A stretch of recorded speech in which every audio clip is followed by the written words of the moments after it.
All right, so let's just start this out on a positive note, everyone. I got Elliot a gift. Elliot, I would like to present you with, everyone knows that we've been really into lapel pins recently. We made our own and stuff, but I went out of my way when I saw this online and I was like, Elliot has to have it. So here. Whoa! It's gritty. And he's got googly eyes. And the googly eyes are actually googly eyes. Holy shit. Well, there you go. Wow. Now Patty lapel. Mm-hmm.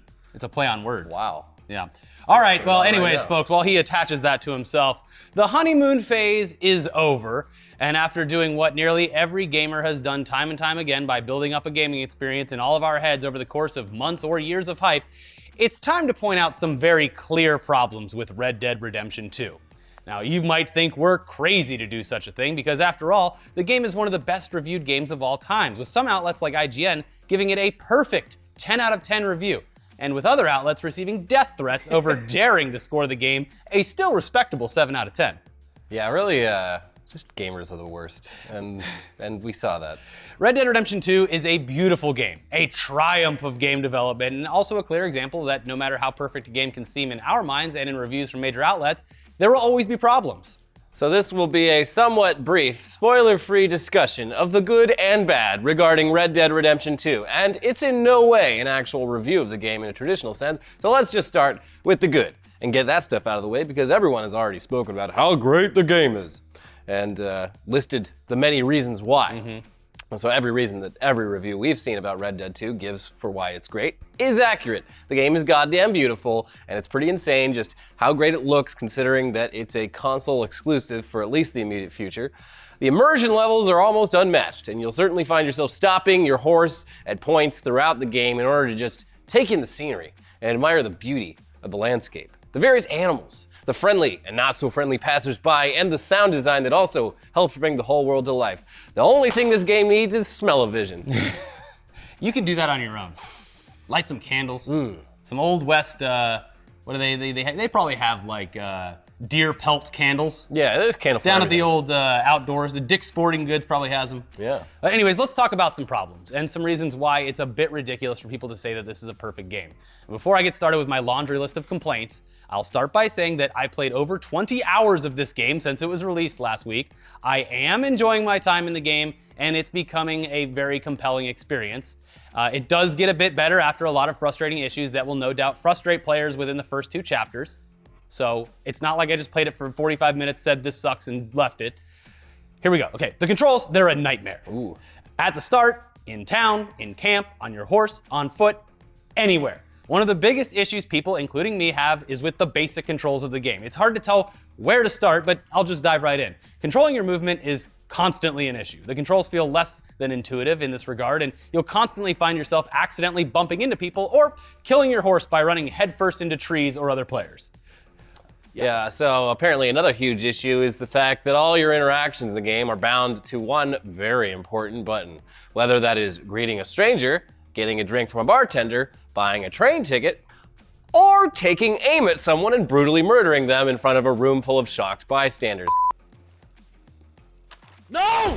That's not what I meant to do! If you don't make sure of where your guns are at for any second, you might just walk up to a shopkeeper and accidentally blow him away instead of buying an apple for your horse. Yeah. We all make mistakes.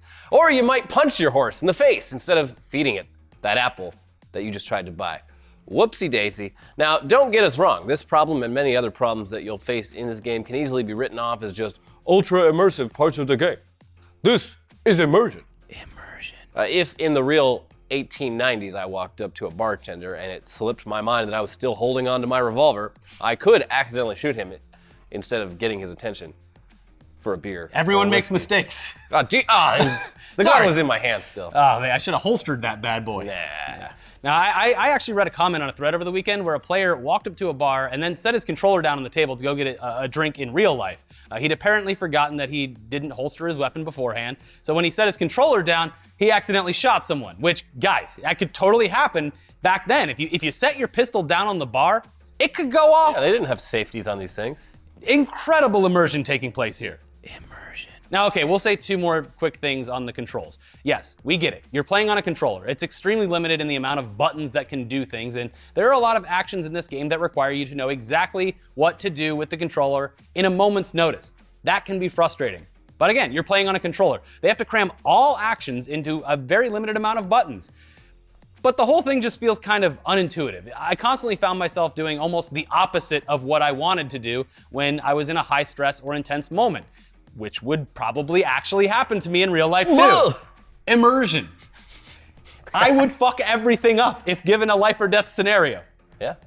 But the way that the game introduces you to its control scheme, it's also a little bit bonkers. It gives you very brief, very specific scenarios early on where you do things and it's explained how to do them on screen.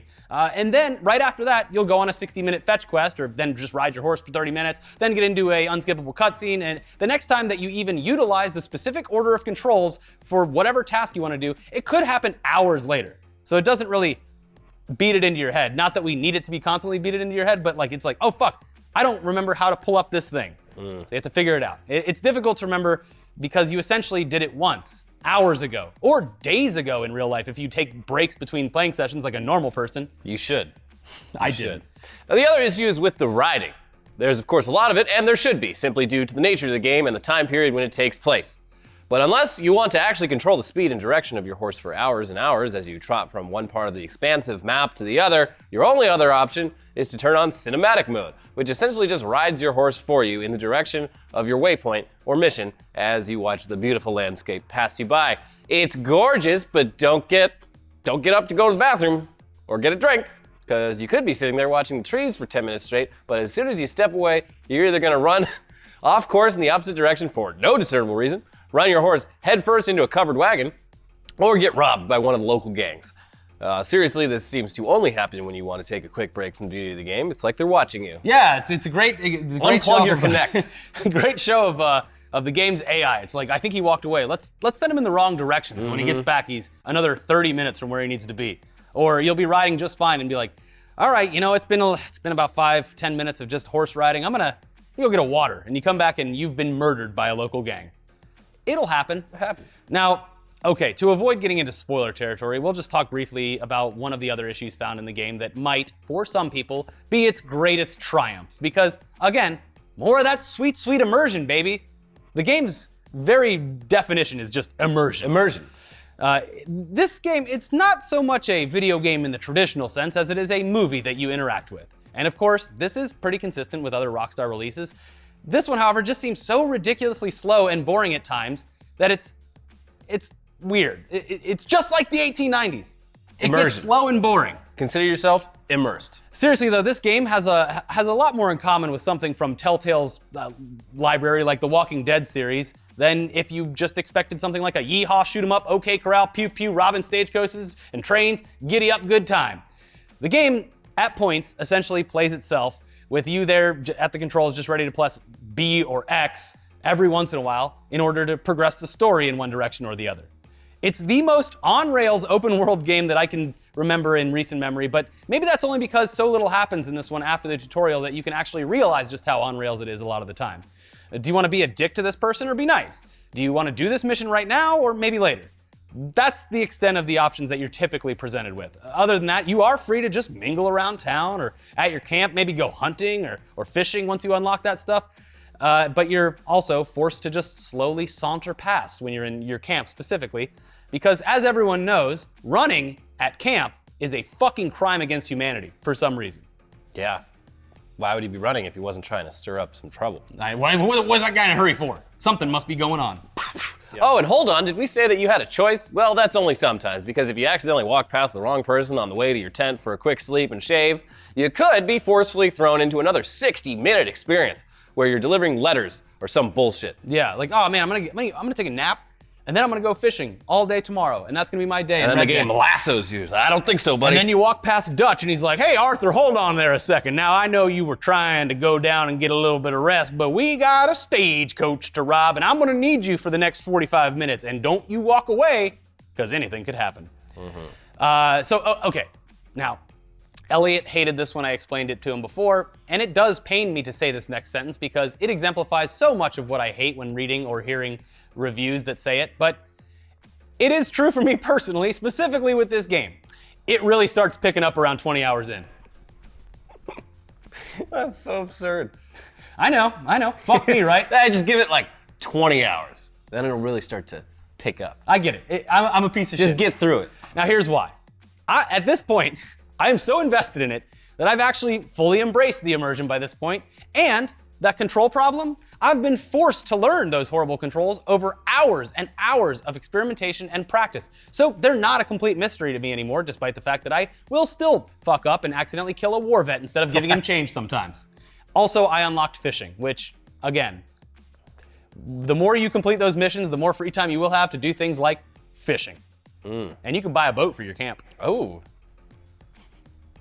Literally, Are you sold yet on the immersion? I was playing. I've played a lot of this on stream, and there's some points where I'm like, I'll go through an exciting mission, and there are great missions in this, and it is beautiful. And when you get to shoot people, it's fun. When you get to shoot people, but there's points where I'm just like, I am doing more actual gameplay when I go to a saloon and play poker for 30 minutes straight than what is typically allowed in the game. A beautiful game, a triumph. A wonderful experience, a great game. Just get past the 20-hour mark and you'll be good as gold. Yeah, and then it's just Stardew Valley with better graphics. Yeah, build that camp, baby. But enough about Red Dead Redemption 2 for now.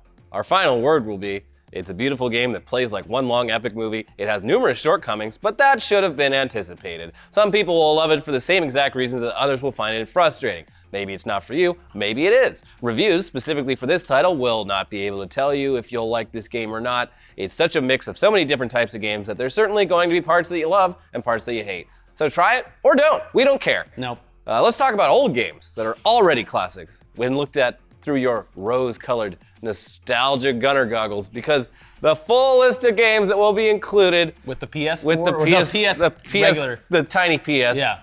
It's pretty damn impressive. Includes the one game that I, Elliot, demanded that they include, or I would immediately mark the product as a failure. Twisted Metal, baby. Yeah, you called it. Yeah. Great job. But it's still missing a bunch of, there's no Spyro, there's no Crash. It's got some good titles in there. But yeah, for the cost, fine. My biggest caution to people that are excited about this is go watch like a YouTube video of these games. They all look like shit now. You're looking at it differently. Yeah. So it is fun to dive back into, but again, it might not be exactly how you remembered it. Yeah. After reading through the list, it does seem like the PlayStation Classic could be worth the price if you're a fan of even a few of these games and want another cute little classic device for your home entertainment arsenal. So here's what's loaded onto the device, and again, it'll launch December 3rd. It's gonna be $100. Battle Arena Toshinden, Cool Borders 2, Destruction Derby, Final Fantasy VII, Grand Theft Auto, Intelligent Cube, Jumping Flash, Metal Gear Solid, Mr. Driller, Oddworld Abe's Odyssey, Rayman, Resident Evil Director's Cut, Revolution's Persona, Ridge Racer Type 4, Super Puzzle Fighter 2 Turbo, Siphon Filter, Tekken 3, Tom Clancy's Rainbow Six, Wild Arms, and, of course, the previously mentioned Twisted Metal.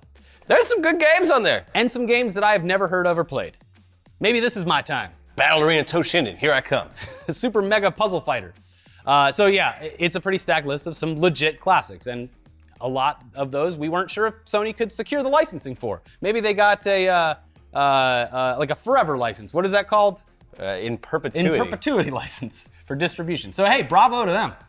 Yeah, now before we get into some updates from Bethesda regarding Fallout 76 and an update regarding Elder Scrolls 6, we would be remiss if we didn't bring up what is easily the most talked about clip from this past weekend's Twitch convention up in NorCal. It was in NorCal this year? San Jose. Oh. Yeah.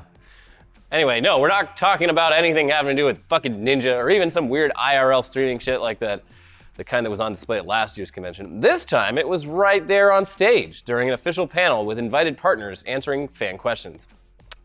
A streamer by the name of Dust, everyone's favorite. Yeah. He usually has an audience of anywhere between 20 and 50 active viewers per stream, which is respectable. Yeah. But not really worth getting a big head over.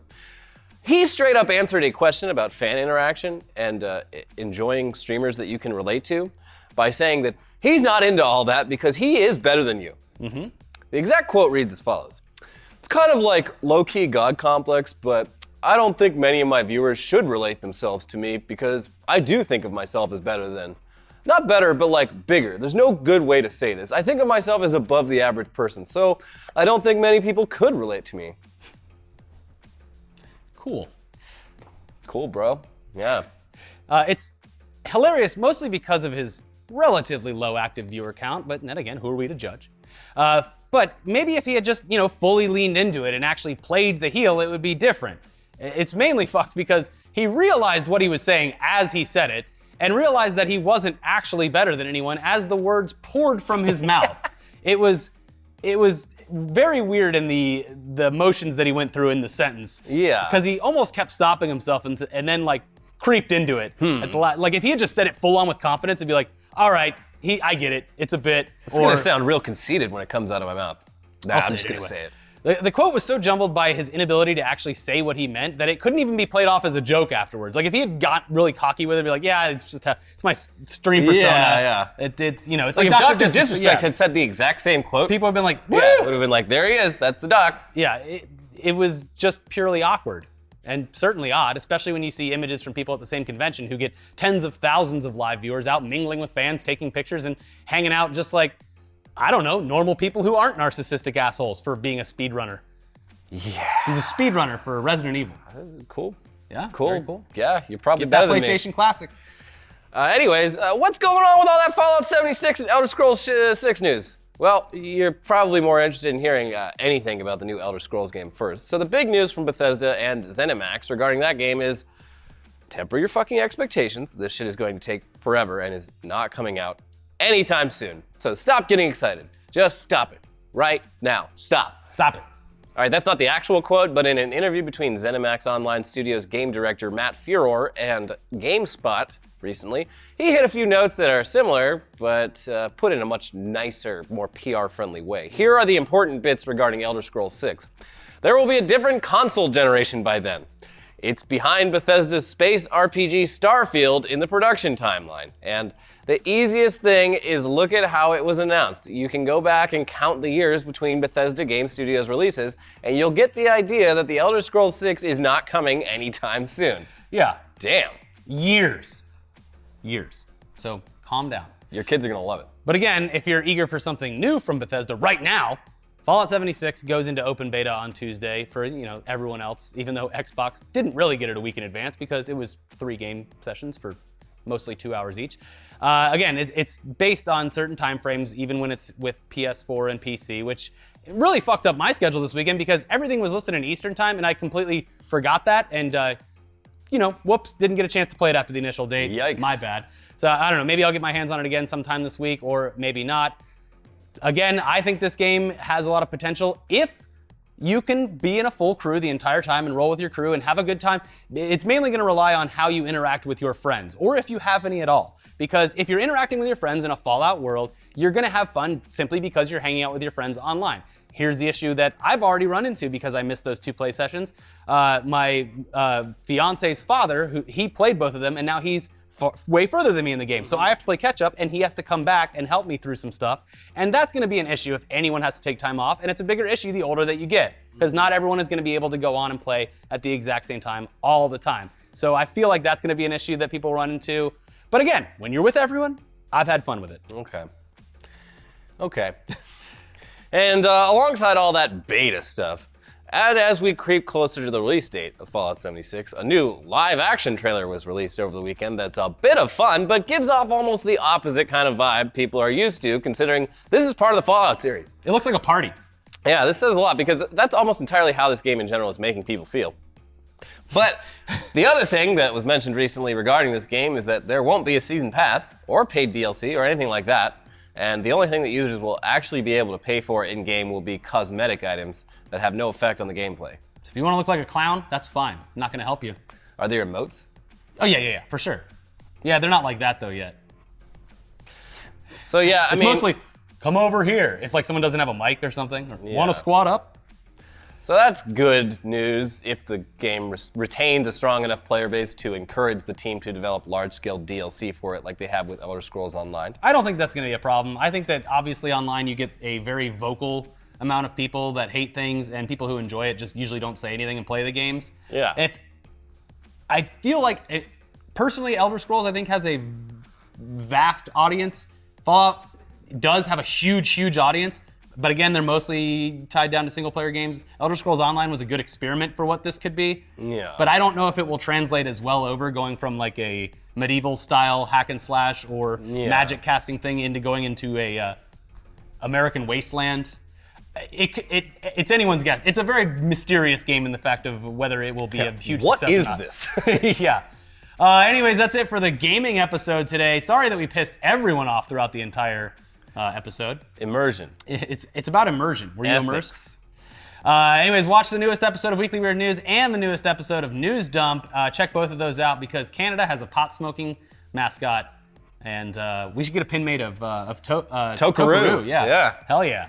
Well, coming soon to the non-existent store. We'll see you guys soon. Bye-bye. Bye.